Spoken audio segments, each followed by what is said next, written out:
सकाळ झाली, 50,000चं चॅलेंज पूर्ण करायचं आहे म्हणून उठून आपण निघालो फुल जोशनी. तर नमस्कार मित्रांनो, जय महाराष्ट्र. परत एकदा स्वागत आहे आपल्या ब्लॉगमध्ये.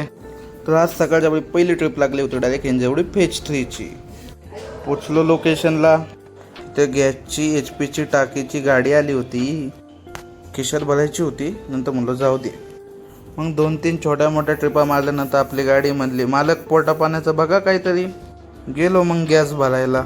मग आपल्याला भेटले माने सरकार म्हणले धंदा कमी कर आणि ब्लॉगच जास्त बनवतो. मी म्हणलो आय सर. मग 2-3 छोट्या मोठ्या ट्रिपा मारलो. एका सोसायटीत चालू होतं काय तर कार्यक्रम. मग बिनबुलाय मेहमानसारखं डायरेक्ट घुसलो पंक्तीत घुसलो. फुल ताड भरून जेवण हाणलं, ते पण न डाकार देता.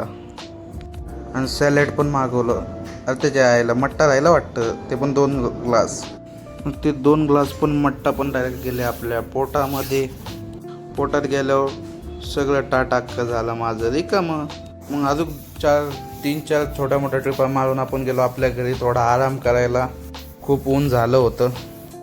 आणि मग थोड्या वेळ झोपलो आणि निघालो आपल्या धंद्याला परत फुल जोशमध्ये.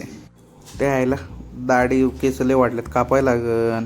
मग मित्रांनो एका बिल्डिंगच्या अंडरग्राऊंडमधून घुसलो. अंडरग्राऊंडचा रस्ता 1.5 किलोमीटर होता. मग बोला कब रस्ता खतम होगा बाबा. मग छोट्या मोठ्या ट्रिपा मारून आपण निघालो घराकडे. आणि आजचा एकूण धंदा आपला झाला आहे 1903 रुपये. कॅलेंडरवर लिहून ठेवतो बाबा, नाहीतर नंतर विसरून जाईन मीच. मग मम्मीने दिले थोडे कलिंगड खायला. चला मित्रांनो, आजसाठी एवढंच. भेटूया उद्या.